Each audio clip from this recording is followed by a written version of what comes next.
মানে আমি যেগুলো বাড়ির কাজ দিয়েছিলাম তার মধ্যেই দুখানা অঙ্ক করতাম। এবারে আমি নতুন অঙ্ক স্টার্ট করছি, ঠিক আছে। এবার নতুন অঙ্কের মধ্যে আমি যেটা চয়েস করলাম এক্ষুনি 5 নম্বরের অঙ্কটা। 5 নম্বরটা পারলে আমার মনে হয়, আমার বিশ্বাস তোরা 4 নম্বরটাও পেয়ে যাবি, বিকজ 4 নম্বরটা কিন্তু পিডিএফ এ অ্যাপ্রোপ্রিয়েটলি করে দেওয়া আছে। তো 5 নম্বর অঙ্কটা আমি করে দিচ্ছি। 5 নম্বর অঙ্কটা করে দেওয়ার পরে তোরা 4 নম্বর অঙ্কটা করে নিবি। আমি 5 নম্বর অঙ্কটা করানোর পরে আমি আরো কিছু কিছু অঙ্ক করে দেওয়ার চেষ্টা করছি আজকে, দেখি কতটা করা যায়। যাই হোক, এবার না আমি 5 নম্বর অঙ্কটা স্টার্ট করবো। যেটা বলছিলাম 5 নম্বর অঙ্কটা স্টার্ট করবো। 5 নম্বর অঙ্কটা স্টার্ট করার আগে আমি একটু ক্ল্যারিফাই করে দিই যে বাদবাকি অঙ্কের সাথে এই অঙ্কের পার্থক্যটা কি। আমাদের আগে এটা জানতে হবে যে বাদবাকি যে অঙ্কগুলো আছে আর এই অঙ্কের মধ্যে ডিফারেন্টটা কি। তুমি আগের দিনে এই অঙ্কটা কেন হোমওয়ার্ক দাওনি, এটা বুঝতে হবে।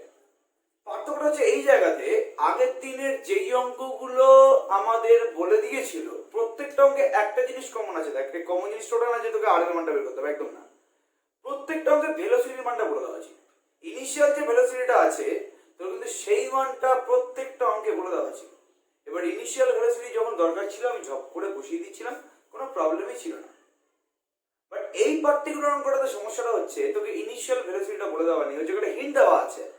সেই হিন্টের রেসপেক্টে তোকে ইনিশিয়াল ভেলোসিটির মানটা বের করতে হবে। এইটা হচ্ছে আমাদের পার্থক্য বাদবাকি অঙ্কের সাথে এই অঙ্কের পার্থক্য।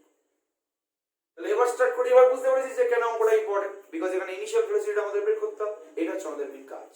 তো আমি অঙ্কটা পড়ছি, অঙ্কটা অলরেডি আমি উপরে দিয়ে দিয়েছি।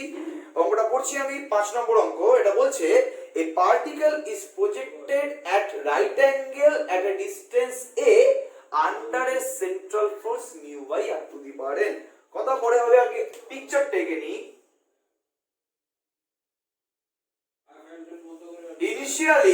ইনিশিয়ালি পার্টিকেলটা এ পয়েন্টে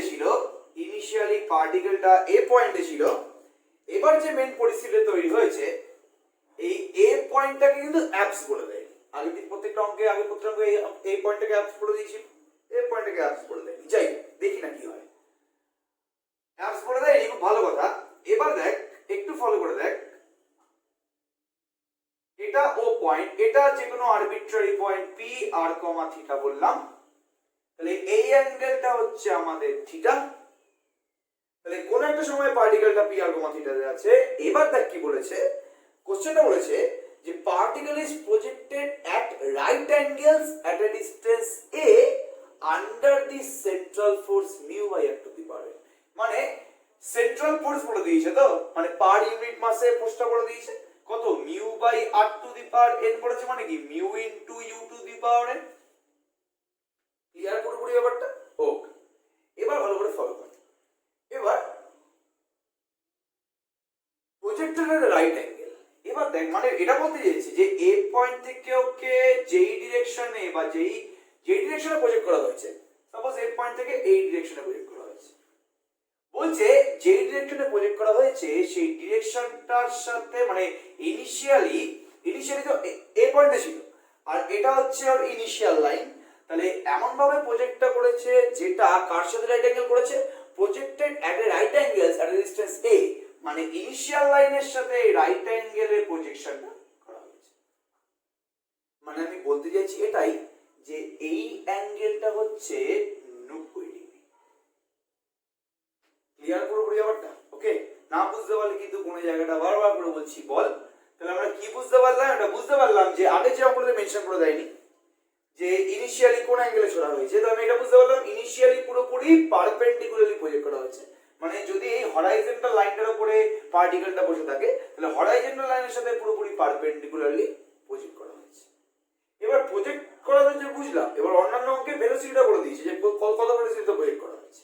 এখানে বলেছে যে আন্ডার সেন্ট্রাল ফোর্স এত with a velocity from infinity, মানে এখানে এ পয়েন্ট থেকে যে ভেলোসিটি দিয়ে প্রজেক্ট করা হয়েছে সেই ভেলোসিটিটা হচ্ছে ভেলোসিটি ফ্রম ইনফিনিটি। মানে আমি যদি এখানে ভেলোসিটি অফ প্রজেকশন জানতে চাই আমি সেটাকে ক্যাপিটাল ভি বলছি, আর ক্যাপিটাল ভিটা হচ্ছে nothing but velocity from infinity. তাহলে ইনিশিয়াল যে ভেলোসিটিটা ওটা nothing but velocity from infinity. ঠিক আছে, ওকে ক্লিয়ার তো? আচ্ছা, তাহলে ইনিশিয়াল ভেলোসিটি হচ্ছে velocity velocity from infinity V বলেছি তো আমি v1 নাম দিচ্ছি, ঠিক আছে। So v1 equals to velocity from infinity. যাই হোক, ভি আর স্মল ভি আর ক্যাপিটাল ভি মাঝে মাঝে গুলিয়ে যায়। যাই হোক, তাহলে এটাকে ভেলোসিটি ফ্রম ইনফিনিটি বলছি। তাহলে ইনিশিয়াল যে ভেলোসিটিটা দিয়ে প্রজেক্ট করা হয়েছে ওটার মানটা আমাকে বের করতে হবে, ঠিক আছে। ওকে, এবারের জন্য আমার ভেলোসিটি ফ্রম ইনফিনিটি তোমার ডেফিনেশন সেটা পরে দিচ্ছি, সেটা এক্ষুনি বের করবো জিনিসটা। এবার আমাকে বুঝতে হবে ভালো করে বুঝছি, এই যে বলেছে perpendicular to the radius vector বা যাই হোক, এই অ্যাঙ্গেলটা 90 ডিগ্রি অ্যাঙ্গেলটা কার কার মাঝখানে অ্যাঙ্গেল, ভালো করে কিন্তু বোঝ। এর একবারই কিন্তু বলবো, অবশ্য তোরা স্কিপ করে শুনতে পারিস অবশ্যই। যাই হোক, তবে আমি এখন যখন বলছি ভালো করে শোন জিনিসটা। এ পয়েন্টে ওএ এন্ড এই লাইনটার মাঝের অ্যাঙ্গেলটার উপরে ডিগ্রি। আগে আমায় কেউ একটু বলতো যে এই যে আমি এ পয়েন্ট থেকে পারপেন্ডিকুলারটা টেনেছি, এই পারপেন্ডিকুলারটা কি? আমি বলতে পারি এই পারপেন্ডিকুলার বরাবর পার্টিকেলটাকে প্রজেক্ট করা হয়েছে, আর এই পারপেন্ডিকুলার বরাবর ভেলোসিটিটা হচ্ছে তোর ভি।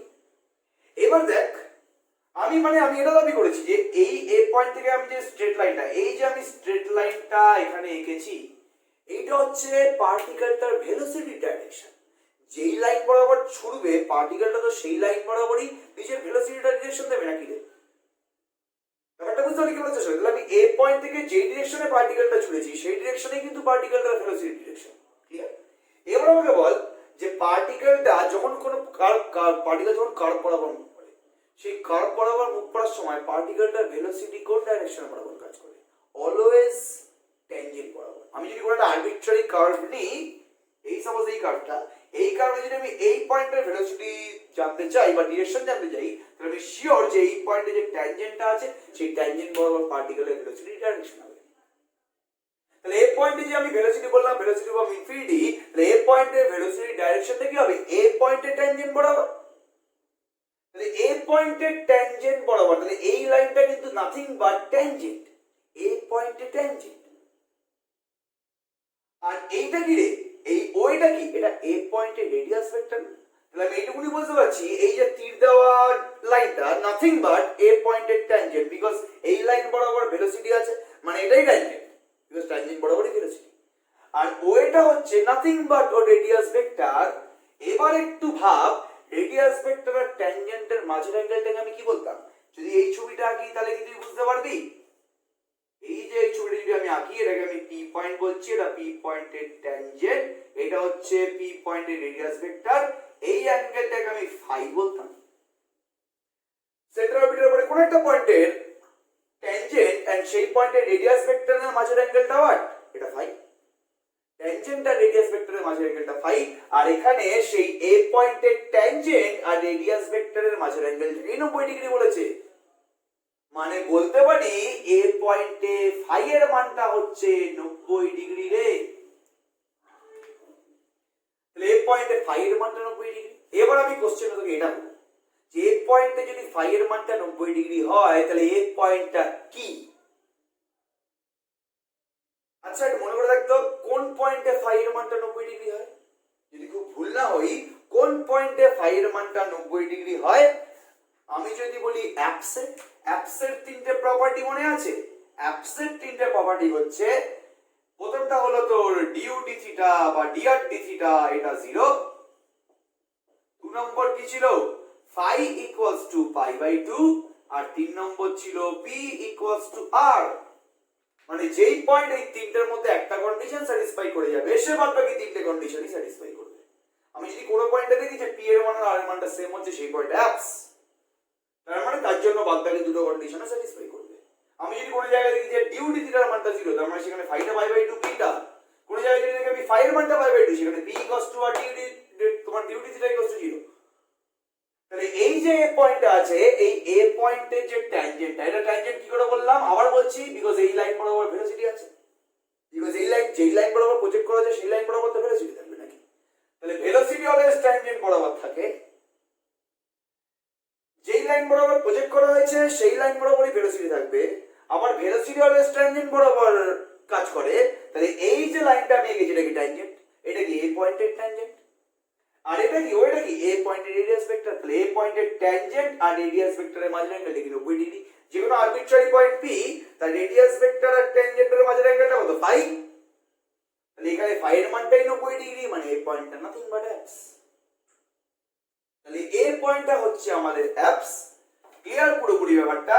তাহলে এবার অ্যাপসিলন গুলো যেভাবে আমরা করি সেই কন্ডিশন গুলো স্যাটিসফাই করে দেবো, তো চাপটা আমার কি আছে? ক্লিয়ার তো পুরোপুরি ব্যাপারটা? ফাইন, ওকে। তাহলে এই মুহূর্তে তাহলে এই পয়েন্টটা হচ্ছে অ্যাপস, নির্দ্বিধায় পুরোপুরি এটা অ্যাপস। এবার তাহলে এরপর বুঝতে পারলাম এই পয়েন্টটা অ্যাপস। এবার বলেছে এই পয়েন্টে ভেলোসিটিটা হচ্ছে ভেলোসিটি ফ্রম ইনফিনিটি, তাহলে এই মুহূর্তে আমাকে ভেলোসিটি ফ্রম ইনফিনিটির মানটা বের করতে হবে। খুব কিন্তু আমি একদম মানে ক্রিটিক্যাল ওয়েতে বোঝাবো। এ পয়েন্টে আর এর মানটা কত? এ, বিকজ কোশ্চেনে বলে দিয়েছে এ পয়েন্টে আর এর মানটা। এবার ভেলোসিটি ফ্রম ইনফিনিটি মানে কি? আমাকে এই কোশ্চেনটার অ্যানসার দে যে what is velocity from infinity. Velocity from ইনফিনিটির মানে হচ্ছে, আমি আরেকবার ভেলোসিটি ফ্রম ইনফিনিটি ডিরেকশনটা দিয়ে দিই, মানে ডেফিনেশনটা দিয়ে দিই। যখন একটা ভেলোসিটিকে কখনো আমি ভেলোসিটি ফ্রম ইনফিনিটি বলবো, সাপোজ এই যে একটা পয়েন্ট সাপোজ এ আছে, এই এ পয়েন্টের ভেলোসিটিটাকে আমি ভেলোসিটি ফ্রম ইনফিনিটি বলছি, মানে এই পয়েন্টের ভেলোসিটিটা v1, এই ভেলোসিটিটাকে আমি ভেলোসিটি ফ্রম ইনফিনিটি বলতে পারছি। তার জন্য কোন কোন কন্ডিশন স্যাটিসফাই করতে হবে? প্রথম কথা, ইনিশিয়ালি পার্টিকেলটাকে ইনফাইনাইট ডিসটেন্সে রাখতে হবে। প্রথমত পার্টিকেলটা ইনফাইনাইট ডিসটেন্সে থাকবে এন্ড সেখানে পার্টিকেলটার ভেলোসিটি 0 থাকবে, এন্ড কোনো মানে ইনিশিয়ালি রেস্ট থাকবে, ইনিশিয়ালি ইনফাইনাইট ডিসটেন্সে এন্ড ইনিশিয়ালি রেস্টে। তারপর সেই পার্টিকেলটার উপর একটা অ্যাট্রাকটিভ ফোর্স কাজ করবে। অ্যাট্রাকটিভ ফোর্স কাজ করবে মানে কি? আস্তে আস্তে পার্টিকেলটা অরিজিনের দিকে আসতে চেষ্টা করবে। তাহলে পার্টিকেলটা যখন আস্তে আস্তে অ্যাট্রাকটিভ ফোর্সের দরুন একটা ফাইনাইট ডিসটেন্সে এলো r = a, তোমার সেই ফাইনাইট ডিসটেন্সে যদি ভেলোসিটিটা v1 হয়, তখন v1 ভেলোসিটিকে বলবো আমি ভেলোসিটি ফ্রম ইনফিনিটি। তাহলে প্রথমত পার্টিকেলটাকে ইনফিনিটিতে রাখতে হবে। তাহলে তখন যখন r = a হবে, তখন আমি ভেলোসিটিটা বলতে পারবো ভেলোসিটি ফ্রম ইনফিনিটি। তাহলে এখানে যে ভেলোসিটিটার কথা বলা হয়েছে সেটা বলেছে ভেলোসিটি ফ্রম ইনফিনিটির মানের সমান। মানে ধরে নেই বাস্তবে কিন্তু এ পয়েন্টেই থেকে মানে পার্টিকেলটা স্টার্ট করেছে, বাস্তবে কিন্তু ইনফাইনাইট থেকে স্টার্ট করেনি, বাস্তবে এ পয়েন্ট থেকে স্টার্ট করেছে আর ভেলোসিটি ফ্রম ইনফিনিটি দিয়ে প্রজেক্ট করা হয়েছে। মানে এটা বলতে চাইছে যে যদি এ পয়েন্টে পার্টিকেলটা এক সময় ইনফাইনাইট ডিসটেন্সে থাকতো, তারপর যদি পার্টিকেলটা আবার এই পয়েন্টে চলে আসতো কোনো এক সময়, তাহলে যেই ভেলোসিটিটা হতো এই পয়েন্টটার, সেই ভেলোসিটি দিয়ে প্রজেক্ট করা হয়েছে। তাহলে বারবার করে বলছি এই জিনিসগুলো, এই সেন্সগুলো কিন্তু ধরার চেষ্টা কর, নাহলে কিন্তু অঙ্কটার মজা তুই কোনো দিন পাবি না। তাহলে এই পয়েন্টে ভেলোসিটি ফ্রম ইনফিনিটি দিয়ে প্রজেক্ট করা হয়েছে, কথাটার অর্থটা কি? মানে যদি এখন বাস্তবে পার্টিকেলটা এই পয়েন্টে আছে, ট্রুথ হচ্ছে পার্টিকেলটা এই পয়েন্ট থেকে স্টার্ট করেছে, বাট তবুও কোশ্চেনটা এভাবে বলেছে যদি পার্টিকেলটা মানে যদি এই পয়েন্টে পার্টিকেলটা না থাকতো, যদি ইনিশিয়ালি পার্টিকেলটা ইনফিনিটিতে থাকতো, সেখানে ভেলোসিটি 0 হতো, তারপরে যদি সে এ পয়েন্টে আসতো, তখন এ পয়েন্টে ভেলোসিটি যা হতো সেই ভেলোসিটি দিয়ে প্রজেক্টটা করা হয়েছে। তাহলে এখন আমি এই অবাস্তব জিনিসটাকে কল্পনা করব এন্ড সেই অবাস্তব জিনিসের মাধ্যমে আমি এ পয়েন্টের ভেলোসিটিটা বের করব। সেই ভেলোসিটিটা হচ্ছে আমাদের ইনিশিয়াল ভেলোসিটি, জাস্ট একটা মান, জাস্ট একটা ভ্যালু। ক্লিয়ার? তাহলে ব্যাপারটা বোঝাতে পেরেছি আই থিংক। তাহলে এই মুহূর্তে v1 টা হচ্ছে ভেলোসিটি ফ্রম ইনফিনিটি, আমার মেইন কাজটা হচ্ছে এখন v1 এর মানটা বের করা। ক্লিয়ার? আচ্ছা, তাহলে v1 যদি ভেলোসিটি ফ্রম, যেহেতু পিডিএফ এ পুরোপুরি লিখে দেওয়া আছে, আমি জাস্ট v1 এর মানটা বের করব। ঠিক আছে, লেখাটা আমি আর লিখছি না প্লিজ। তাহলে v1 যদি ভেলোসিটি ফ্রম ইনফিনিটি হয়, তাহলে v1 এর মানটা কত হবে? আচ্ছা, ভেলোসিটি ফ্রম ইনফিনিটি ফর্মুলা কি রে? v যদি ভেলোসিটি ফ্রম ইনফিনিটি হয়, তাহলে v²/2 minus integration r infinity থেকে a f dr। অবশ্যই যদি ডিসটেন্সটা a হয় তাহলে a বসবে। এখানে ডিসটেন্সটা কি? হ্যাঁ a, তাহলে আমি এই বসাবো করে। তাহলে এখানে হচ্ছে, এখানে তো v না v1, তাহলে v1²/2 মাইনাস r ইনফিনিটি থেকে a, f মানে কি μ/r⁴ dr। তাহলে এবার তুই জাস্ট কিছুই তোর কাজ না, তুই জাস্ট এটাকে সলভ করে মানটা বের করবি। তাহলে মানটা কত বের হচ্ছিল ভাই এখান থেকে? তাহলে v1²/2 হচ্ছে, এটা কত হচ্ছে? r⁻n। তার মানে কি এটা হচ্ছে মিউটা বাইরে, তাহলে r⁻1−n/1−n, এটা কি ইনফিনিটি থেকে a। তাহলে v v1 square by 2 equals to minus mu a to the power 1 minus n by 1 minus n। এবার ভালো করে একটু ফলো করো ভাই, বারবার করে বলছি, r to the power 1 minus n টাকে আমি লিখতে পারি r to the power minus n minus 1,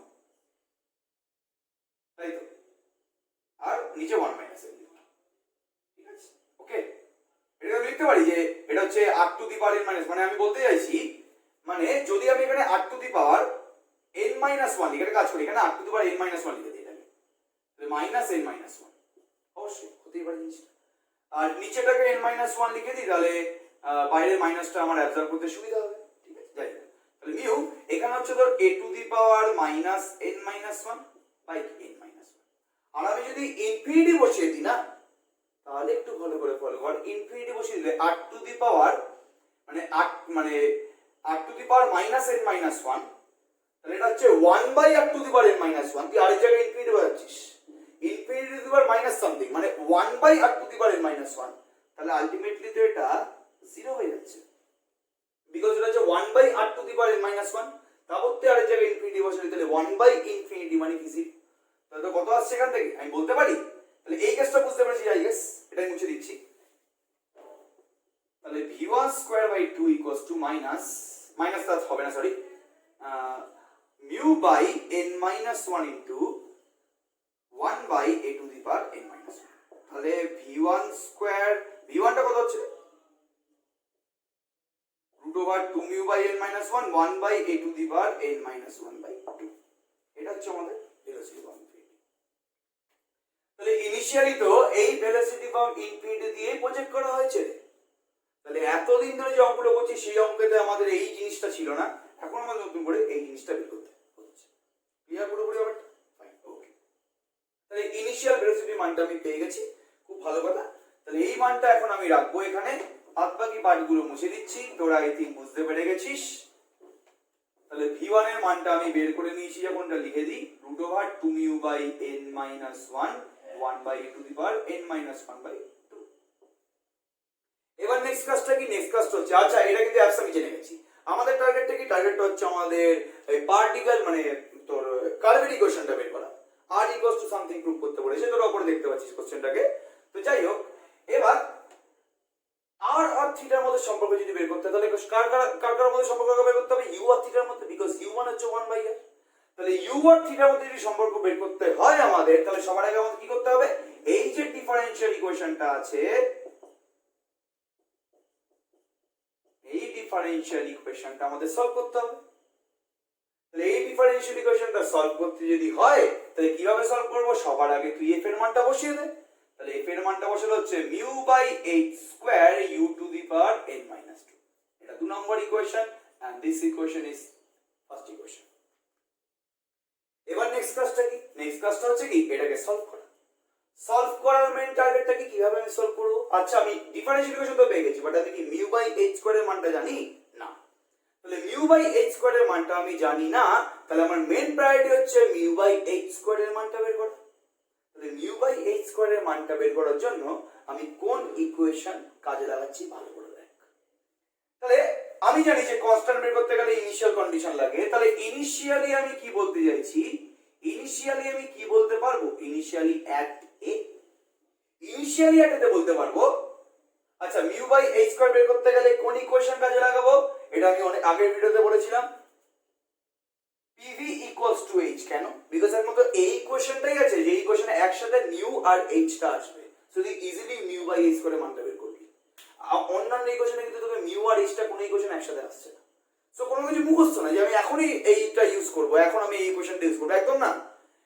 যেহেতু pv equals to h ইকুয়েশনটায় mu R h টা একসাথে আসছে, আমি যদি ভেলোসিটির মান বসাই এক্ষুনি mu আর h টা একসাথে চলে আসবে, সো দ্যাটস হোয়াই আমি pv equals to h টা ইউজ করব, ঠিক আছে।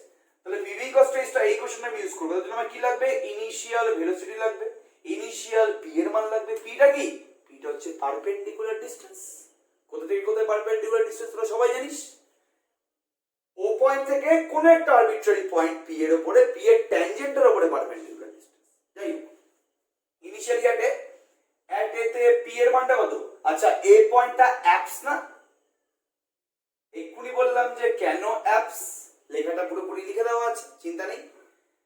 অ্যাপস, তাহলে অ্যাপসে আর এর মানটা কত, আর এর মানটা হচ্ছে এ, আর অ্যাপসে পি এর মানটা আর আর এর মানটা সেম হয়, তাহলে p equals to r equals to a. আর ভেলোসিটির মানটা কত রে, ভেলোসিটির মানটা কি v1, ভেলোসিটি ফ্রম ইনফিনিটি দিয়ে প্রজেক্ট করা হয়েছিল, তাহলে v1 ইকুয়ালস টু, এটা অনেক বড় ভেলোসিটি, এটা হচ্ছে root over 2 mu by n minus 1 1 by a to the power 1 by a to the power n minus 1 by 2। ঠিক আছে, ওকে, এটা হচ্ছে ভেলোসিটি। এবার নাও pv equals to h at a, তাহলে a পয়েন্টে আমি এই ইকুয়েশনটা অ্যাপ্লাই করে পাবো কি, p এর জায়গায় কি বসবে, a বসবে, v এর জায়গায় কি বসবে, v1 বসবে, equals to h, তাহলে a into root over 2 mu by n minus 1 1 by a to the power n minus 1 by 2 equals to h। আমার চাই মিউ বাই এ স্কয়ার, নাহলে আমি এ সলভ করে স্টার্ট করতে পারছি না, দ্যাটস ওয়াই এখানে এটা হচ্ছে, যদি খুব ভুল না হই, এ টু দি পাওয়ার, এটা তো এ আছে, 1 minus n minus 1 by 2 root over 2 mu by n minus 1 equals to h। তাহলে এটা দেখতে কত হচ্ছে, 2 মাইনাস n প্লাস 1, তো তার মানে a to the power 3 minus 8 by 2, অবশ্যই তাই তো হচ্ছে, তাহলে হওয়ার কথা root over 2 mu by n minus 1 equals to h।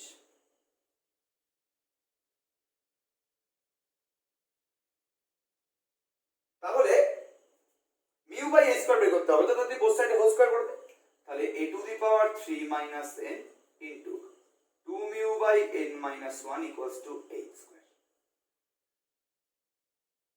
তাহলে mu by h স্কয়ার এর মানটা কত আসছে, একটু দেখতো, n minus 1 by 2 into, দেখ নিচে চলে যাচ্ছে 1 by a to the power 3 minus n, তাহলে এটা a to the power n minus 3 হবে না,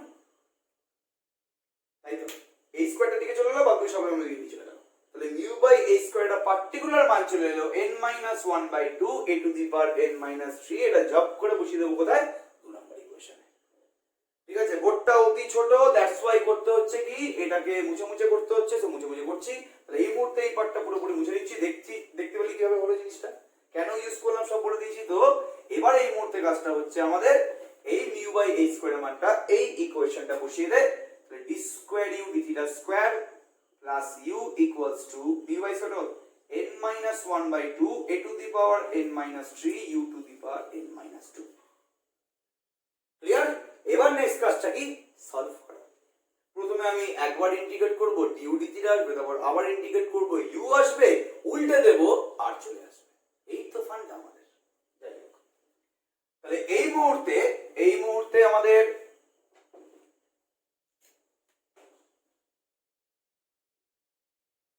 এবার এই আমাদের সেকেন্ড অর্ডার ডিফারেন্সিয়াল ইকুয়েশনটা থেকে আমরা ডিউ ডি থিটা কিভাবে আনবো, তোরা শিখেছিস, এটা জানা দরকার একটু।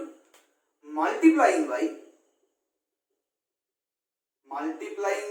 2 ডিউ ডি থিটা, একটু মনে করে দেখ, আই থিংক বুঝতে পেরে যাবি। Multiplying by 2 du d theta, তাহলে মাল্টিপ্লাই করছি 2 du d theta d square u d theta square plus 2 u du d theta equals to, যখনই আমি এই জায়গাতে এলাম 2 যখন মাল্টিপ্লাই করব 2 2 কেটে যাবে, তাহলে n minus 1 a to the power n minus 3 u to the power n minus 2 du। Clear পুরোপুরি ব্যাপারটা, এই মাল্টিপ্লাই করে দিলাম, ক্লিয়ার তো? আচ্ছা, তাহলে 2 দিয়ে মাল্টিপ্লাই করে দিচ্ছি। এবার দেখ এই যে আমাদের টার্মটা আছে, দেখ এটা দেখতে এরকম লাগছে না, একে যদি আমি থিটার রেসপেক্টে করে দিই ডেরিভেটিভ, মানে du d theta whole square কে তুই থিটার রেসপেক্টে ডেরিভেটিভ কর, তাহলে কত দিচ্ছে 2 ডিউ ডি থিটা, আবার ডিউ ডি থিটা থিটার রেসপেক্টে ডেরিভেটিভ, মানে কি এটা চলে আসছে। তাহলে একবারে কিন্তু চেন রুল অ্যাপ্লাই করলাম এখানে, প্লাস যা আছে এটাকে আমি মুছে না এই জায়গাতে লিখে দিচ্ছি, ঠিক আছে। তাহলে d d theta of du d theta তার কি হোল স্কয়ার। এবার কি ডি থিটাটা পুরো বোথ সাইড দিয়ে কেটে যাবে, তাহলে কত হচ্ছে এখানে d of du d theta তার whole square plus 2u du equals to, n minus 1 a to the power n minus 3 u to the power n minus 2 du। এবার নেক্সট কাজটাকে এবার ইন্টিগ্রেট করার জন্য পুরো তৈরি আছে জিনিসটা। এবার কি করে ইন্টিগ্রেট তাহলে কত হচ্ছে এখানে, এটা হবে du d থিটা তার whole square plus u square equals to u square by 2 কেটে যাচ্ছে। এখানে কত হচ্ছে, এখানে হচ্ছে দেখ u to the power n minus 2 আছে, বুঝতে পারলি তো? তাহলে n মাইনাস 2 কে তুই উপর নিচে প্লাস 1 করবি, তাহলে কি হবে n minus 1 a to the power n minus 3 u to the power n minus 1 by একটা n মাইনাস 1 হবে। এবার এই n মাইনাস 1 আর এই n মাইনাস 1 টা কেটে যাবে, তাহলে কি এটা প্লাস c1 আসবে এখানে, কনস্ট্যান্ট ইন্টিগ্রেটিং কনস্ট্যান্ট। ক্লিয়ার পুরোপুরি পার্টটা? Fine, okay. এবার এবার একটু মুছে দিচ্ছি উপরের পার্টটা, এতক্ষণ আগে বুঝতে পেরেছি জিনিসটা পুরোপুরি। তাহলে এইবার এই মুহূর্তে c1 এর মানটা বের করতে হবে। এবার c1 এর মানটা বের করতে গেলে আমাদের কি দেখতে হবে, যে ইনিশিয়াল কন্ডিশনটা কি, ইনিশিয়াল কন্ডিশনটা কি দেখার আগে দেখতে হবে যে কার সাথে কার সম্পর্ক। আমি কার ইনিশিয়াল কন্ডিশন বসাবো, আমি তো অনেক কিছু ইনিশিয়াল কন্ডিশন জানি। তাহলে এটা দেখ আমি দেখে বুঝতে পারছি এখানে ভ্যারিয়েবল কি আছে, এখানে du d থিটা আছে আর u আছে। সো এই পুরো ইকুয়েশনটা কিন্তু du d থিটার সাথে u এর সম্পর্ক।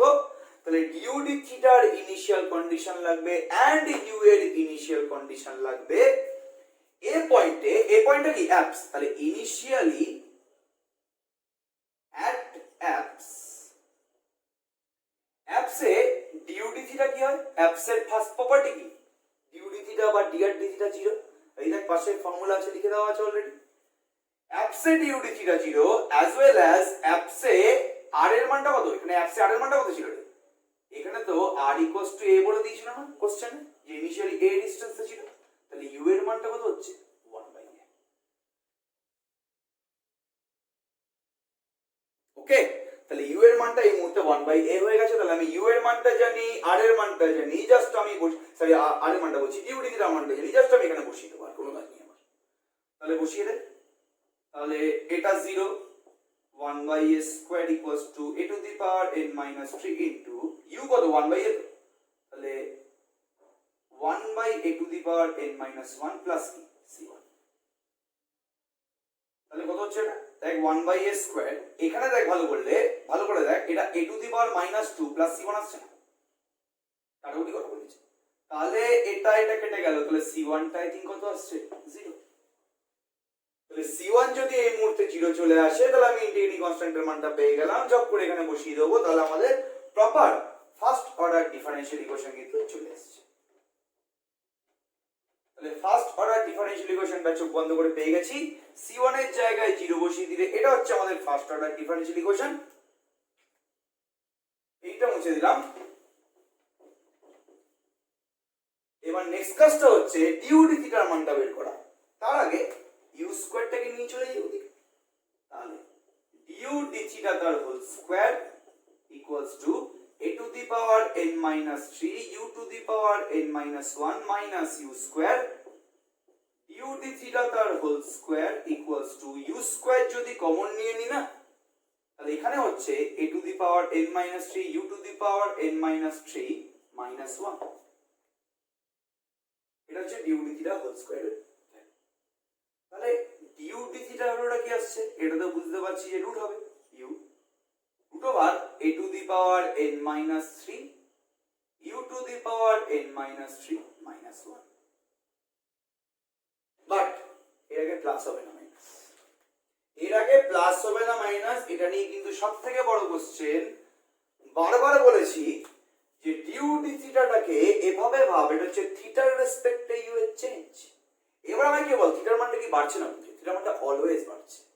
অ্যান্টি ক্লকওয়াইজ দেখ, পার্টিকেলটা অ্যান্টি ক্লকওয়াইজ মুভ করছে না, অ্যান্টি ক্লকওয়াইজ মুভ করলে থিটা অলওয়েজ বাড়ে, ক্লকওয়াইজ মুভ করলে থিটা নেগেটিভ হয়, মানে থিটার মানটা কমে আস্তে আস্তে, -30 -60 -90 -120 ক্লকওয়াইজ গুলো হয়। আর এখানে কি হবে 30 60 90 120 অ্যান্টি ক্লকওয়াইজ গুলো। তাহলে অ্যান্টি ক্লকওয়াইজ যদি পার্টিকেলটা ঘুরছে, আমি দেখাচ্ছি পিকচারে ওটা, তাহলে থিটার মানটা অলওয়েজ তোর পজিটিভ হবে, মানে থিটা আস্তে আস্তে বাড়ছে। তাহলে থিটা তো বাড়ছে আমি বুঝতে পারছি, এটা হচ্ছে ইনক্রিজিং সাইন। এবার du d থিটার মানটা, এটা হচ্ছে থিটার রেসপেক্টে u এর চেঞ্জ, যেটা হয় গ্রেটার দ্যান 0 হবে অথবা লেস দ্যান 0 হবে, ইকুয়াল টু 0 কেসটা পড়ে, ঠিক আছে, ওটা তো অলওয়েজ কনস্ট্যান্ট এর জন্য এটা তো অলওয়েজ কনস্ট্যান্ট না ইউটা, তাহলে ডিউ ডি থিটা 0 হবে। তাহলে du d theta greater than 0 হতে পারে, লেস দ্যান 0 হতে পারে। কখন গ্রেটার দ্যান 0 হয়? যখন থিটা তো অলওয়েজ বাড়ছে, থিটা বাড়লে যদি ইউটাও বাড়ে, মানে থিটা তো ইনক্রিজ করছে থিটার সাথে সাথে ইউটাও ইনক্রিজ করছে, তাহলে রেট অফ চেঞ্জ বড় ভুল হবে, তাহলে থিটার রেসপেক্টে ইউ এর চেঞ্জটা হচ্ছে পজিটিভ, বিকজ থিটা বাড়ার সাথে সাথে ইউ এর মানটাও বাড়ছে, থিটার রেসপেক্টে ইউ এর চেঞ্জটা হচ্ছে পজিটিভ। লেস দ্যান 0 মানে কখন হবে? যখন ইউ এর মানটা কমবে, মানে থিটার মানটা তো বাড়ছে আমরা দেখতে পাচ্ছি, যদি ইউ এর মানটা কমে তখন আমি বলবো যে হ্যাঁ থিটার রেসপেক্টে ইউটা কমছে, so du d theta less than 0। তাহলে কখন গ্রেটার দ্যান 0 হবে? যখন থিটা বাড়লে ইউ বাড়বে, তখন du d theta greater than 0। Theta বাড়লে যখন ইউটা কমবে, ডিউ ডি থিটা কি হোয়াট? Less than 0। তাহলে এখানে দেখতে হবে এবার কোনটা হচ্ছে, যে থিটার রেসপেক্টে ইউটা বাড়ছে, এই থিটার রেসপেক্টে ইউ এর মানটা কমছে। ক্লিয়ার? ওকে। এই অলওয়েজ এই লাইনের যে প্লাস মাইনাস সাইনটা হবে, সেই সাইনটা আমাদের দেবে ঠিক আগের লাইনটা, ঠিক এর আগের লাইনে যেখানে হোল স্কয়ার আছে। এটা বারবার করে বলে দিয়েছি, অনেকগুলো ভিডিও হয়ে গেছে, তবুও বলছি দেখ ভালো করে। এই লাইনটা থেকে আমি বলতে পারবো যে ইউটা ইনক্রিজ করছে নাকি ইউটা ডিক্রিজ করছে। এবার দেখ এই লাইনের বাঁদিকে কি আছে? Du d theta whole square আছে না? বাঁদিকে যদি du d theta whole square থাকে, তাহলে whole square always greater than equal to 0। Equal to 0 তাহলে উচিত না, দরকার নেই বলে 0 দেবো, গ্রেটার দ্যান 0 বললেই হতো, কোনো সমস্যা নেই। তাহলে বাঁ দিক যদি গ্রেটার দ্যান 0 হয়, ডান দিকটা অবভিয়াসলি গ্রেটার দ্যান 0 হবে। মানে কি? u square into a to the power n minus 3 into u to the power n minus 3 minus 1 greater than equal two what? 0। তাহলে এই পুরো কোয়ান্টিটিটা গ্রেটার দ্যান ইকুয়াল টু 0। আমি u square একটা positive quantity, u square দিয়ে যদি আমি এটাকে ভাগ করে দিই, তাহলে আলটিমেটলি কি ইনইকুয়ালিটি চেঞ্জ হবে না। যদি এটা নেগেটিভ হতো তাহলে ইনইকুয়ালিটি চেঞ্জ হয়ে যেত, বাট পজিটিভ আছে বলে ইনইকুয়ালিটি চেঞ্জ হবে না। ক্লিয়ার পুরো ব্যাপারটা?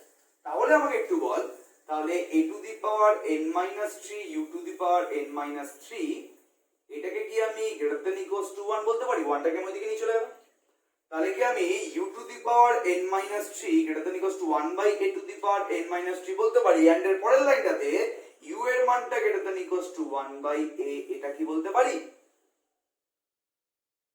মানে বোথ সাইডে রুট অফ মানে n মাইনাস 3 এর রুট করে দিয়েছি, তাহলে u এর মানটা greater than equal to 1 by a চলে এসেছে। এবার এখান থেকে আমি কি করে বুঝতে পারছি u এর মানটা বাড়ছে না বলছে? এটা কি? এটা হয় u এর মানটা 1 বাই a হবে ইকুয়াল টু, অথবা u এর মানটা গ্রেটার দ্যান 1 বাই a হবে, তাই তো বলছে এটা। এবার দেখ ইনিশিয়ালি a পয়েন্টে r এর মানটা a ছিল না, a পয়েন্টে r এর মানে u এর মানটা কত? 1 বাই a। তাহলে ইনিশিয়ালি u এর মান 1 বাই a, এটা আমি বুঝতে পারলাম। তারপর দেখছি যে যত থিটাটা বাড়ছে, মানে পরবর্তীকালে u এর মানটা কিন্তু গ্রেটার দ্যান 1 বাই a হচ্ছে। প্রথমে u এর মানটা 1 বাই a ছিল, পরবর্তীকালে u এর মানটা গ্রেটার দ্যান 1 বাই a হচ্ছে। তার মানে এটা বলতে পারছি, since u increases as theta increases, that is du d theta is positive, মানে what? greater than 0। কি করে বুঝতে পারলাম? বিকজ u এর মানটা 1 বাই a হবে, অথবা u এর মানটা greater than 1 বাই a হবে। তো ইনিশিয়ালি u এর মানটা 1 বাই a, তাহলে পরবর্তীকালে শিওরলি তার মানে u এর মানটা বাড়ছে, তাহলে এখানে সাইনটা কি বসবে? প্লাস, বিকজ থিটার রেসপেক্টে ইউটা বাড়ছে। এরকম প্রচুর অঙ্ক আছে এখানে থিটার রেসপেক্টে ইউটা কমছে। আবার একটা অঙ্ক 3 এর একটা অঙ্ক আছে যেখানে ইউ এর মানটা কিছু সময় কি কোন একটা কন্ডিশনের জন্য বাড়ছে, কোন একটা কন্ডিশনের জন্য কমছে, তখন ওখানে প্লাস মাইনাস হবে। ঠিক আছে, যাই হোক সেটা পরে। তাহলে এখানে প্লাস বসলো, কোনো সাইন না দিলেও পারিস বা দিলেও পারিস, কোনো প্রবলেম নেই। তাহলে এবার আমি স্টার্ট করছি। এবার তো জাস্ট কিছু না, ইউটা ইউ এর দিকে, থিটাটা থিটার দিকে, তাহলে কত হচ্ছে এখানে? du by u root over a to the power n minus 3 u to the power n minus 3 minus 1 equals to কি? d theta. ঠিক আছে, ওকে, ক্লিয়ার তো পুরো ব্যাপারটা? Fine, okay. এবার নেক্সট কাজটা আমাদের কি?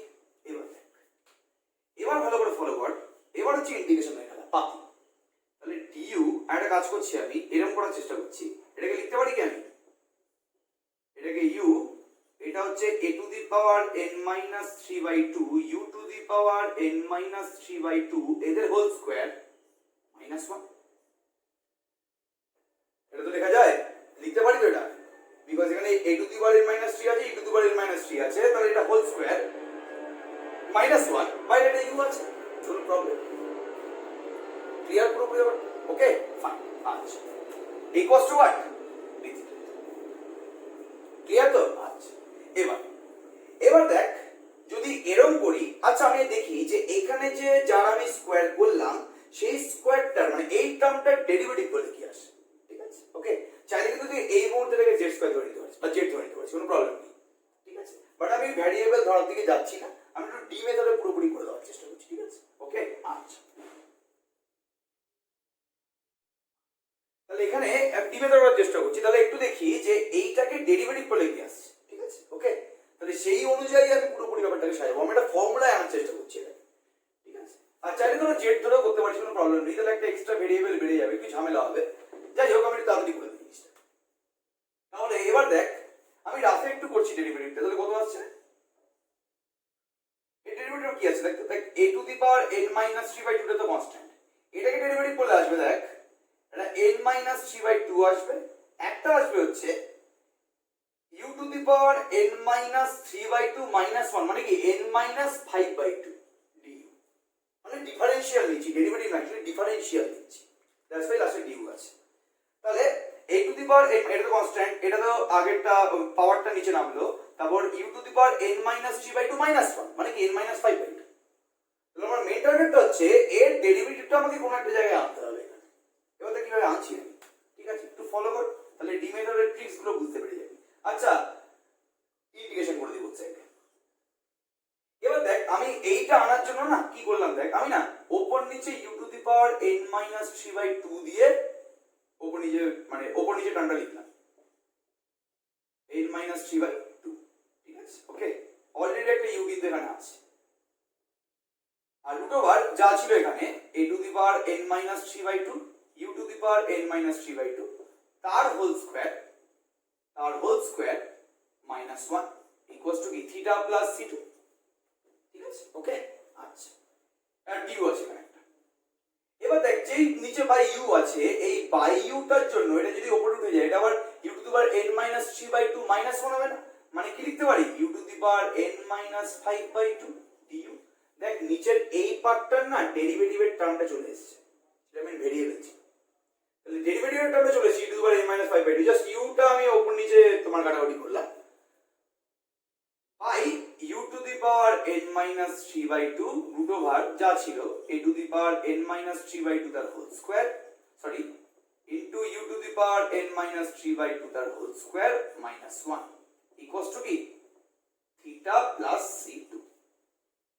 এবার দেখ ডেরিভেটিভে না আরো টার্ম আছে, কি টার্ম আছে? এই দুটো কনস্ট্যান্ট টার্ম আছে না, তাহলে a to the power n minus 3/2 একটা টার্ম, n মাইনাস 3/2 আরেকটা টার্ম, আর এটা তো অলরেডি চলে গেছে, তাহলে আমি সবার আগে না এই a to the power n minus 3/2 আনার চেষ্টা করছি, মানে বলতে চাইছি আমি ওপর নিচে একটা a to the power n minus 3/2 দিয়ে মাল্টিপ্লাই করব n মাইনাস 5/2, মানে আমি এখানেই লিখে দিই, একটা কাজ করি বেকার এখানে আমি a to the power n minus 3/2 দিয়ে ওপর নিচে মাল্টিপ্লাই করে দিলাম। ঠিক আছে ওকে, তাহলে কেন মাল্টিপ্লাই করছি বুঝতে পারছি তো, মানে ডেরিভেটিভের টার্মটা উপরে আনতে হবে। ঠিক আছে, এবার ডেরিভেটিভ আরেকটা টার্ম আছে, সেটা কি টার্ম? সেটা হচ্ছে কি n মাইনাস 3/2 এই টার্মটা, তাহলে আমি চাইছি ওপরে পুরোপুরি এই টার্মটার ডেরিভেটিভটা থাকবে, তাহলে আমি পুরোপুরি নিয়ে এসেছি একটা n মাইনাস 3/2 চাই, তো আমি বাইরে একটা না 2/n মাইনাস 3 মাল্টিপ্লাই করলাম, ভেতরটা n minus 3/2 a to the power n minus 3/2 u to the power n minus 5/2 du, আর নিচে যা আছে a to the power n minus 3/2 u to the power n minus 3/2 root over a to the power n minus 3/2 u to the power n minus 3/2 তার whole square minus 1 equals to কি রে? Equals to theta plus c2। ঠিক আছে, এবার এই টার্মটা কি রে? এই টার্মটা পুরো এই যে হোল স্কয়ারের ভেতরে যে টার্মটা আছে এটা ডেরিভেটিভ না, এইটা তো পুরো এইটা ডেরিভেটিভ, এক্ষুনি তো লিখেছিলাম ডেরিভেটিভটা, তাহলে আমি পুরোপুরি উপরের টার্মটাকে লিখতে পারি, মানে এই পুরো টার্মটাকে আমি লিখতে পারি পরের লাইনে d of a to the power n minus 3/2 u to the power n minus 3/2, because এটাকে ডিফারেনশিয়াল নিয়ে তো এই টার্মটা আছে, তাহলে পুরোপুরি আমি আগে গুছিয়ে নিয়েছি টার্মটাকে, তারপর আমি d of লিখে দিয়েছি by a to the power n minus 3/2 u to the power n minus 3/2 to root over a to the power n minus 3 by 2 u to the power n minus 3 by 2 the whole square minus 1 equals to কি theta plus c2 ঠিক আছে আচ্ছা তাহলে এবার আমাদের main কাজটা কি এবার দেখ তুই ফর্মুলা দেখতে পাচ্ছিস কি পাচ্ছিস না আমি জানি না আমি তো দেখতে পাচ্ছি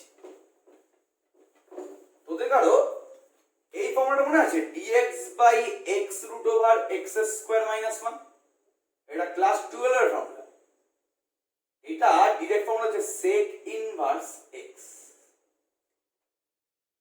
এই ফর্মুলাটার অ্যান্সারটা হচ্ছে sec inverse x plus constant এবার দেখ এখানে x এর জায়গাতে এটা আছে মানে a to the power n minus 3 by 2 u to the power n minus 3 by 2 এখানেও সেম আছে এখানেও সেম আছে এবার তুই এটাকে x ট্রিট কর তুই না ওই এটা ধরলে ওই z ধরলে এরকমই পেতিস dz by z root over z square minus 1 আমি z ধরি বেকার বেকার ভেরিয়েবল ধরিনি আমি d মেথডে পুরো করে দিয়েছি তাহলে এই যে ফর্মুলাটা আছে তাহলে আমি কি লিখতে পারবো এখানে sec inverse যদি ফর্মুলা লিখতে চাই আমি তাহলে এখানে কত হচ্ছে 2 by n minus 3 sec inverse a to the power n minus 3 by 2 u to the power n minus 3 by 2 equals to কি equals to হচ্ছে ধর theta plus c2 constant কোন ফর্মুলা ইউজ করেছি dx by x root over x square minus 1 equals to কি sec inverse x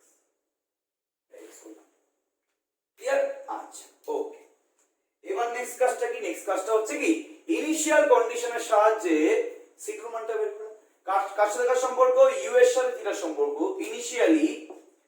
initially থিটার মানটা কত initially ছিল কোথায় এই পয়েন্টে এই পয়েন্টটাকে আমি a নাম দিয়েছিলাম যখন পার্টিকেলটা a পয়েন্টে ছিল মানে p পয়েন্টটা আরবিট্রারি পয়েন্ট p পয়েন্ট যখন a পয়েন্টে আছে p যখন a তে আছে তখন কি op টা এর সাথে কোনো অ্যাঙ্গেল করছে না op যখন এর উপরে আছে তখন তো কোনো অ্যাঙ্গেল তৈরি হচ্ছে না থিটা তৈরি হচ্ছে না কোনো অ্যাঙ্গেল তৈরি হচ্ছে না মানে কি থিটার মানটা কত 0 তাহলে ইনিশিয়ালি কোনো অ্যাঙ্গেল তৈরি হচ্ছে না p পয়েন্টে a পয়েন্টে আছে তাহলে অ্যাঙ্গেলটা কত 0 আর ইনিশিয়ালি u এর মান জানতে গেলে তো r এর মান লাগবে ইনিশিয়ালি r এর মানটা কত a তাহলে u টা কত হবে এখানে 1 by a because u is reciprocal to r এবার তুই বসিয়ে দে জাস্ট কত হচ্ছে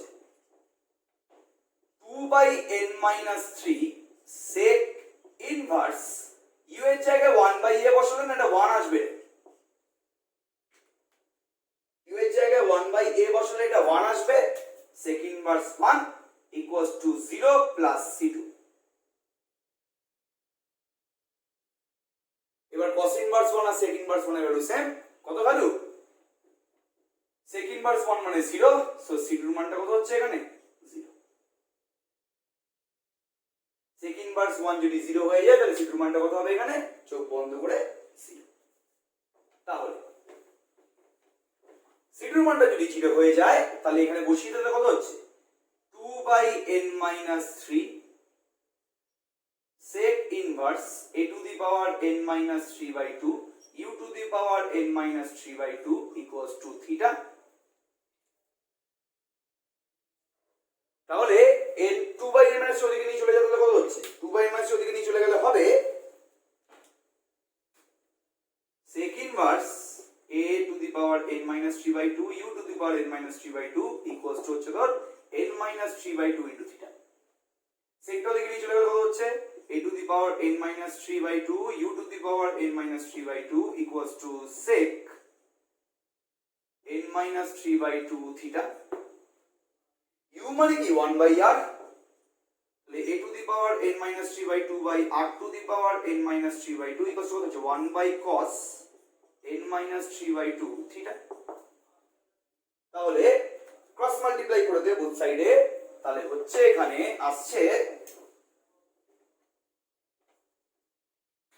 r to the power n minus 3 by 2 equals to a to the power n minus 3 by 2 into cos n minus 3 by 2 এটাই I think আমাদের কার্ভের বা central orbiter equation I think সবাই বুঝতে পেরেছিস ভালো করে পড় না হলে কিন্তু অঙ্কটা করানো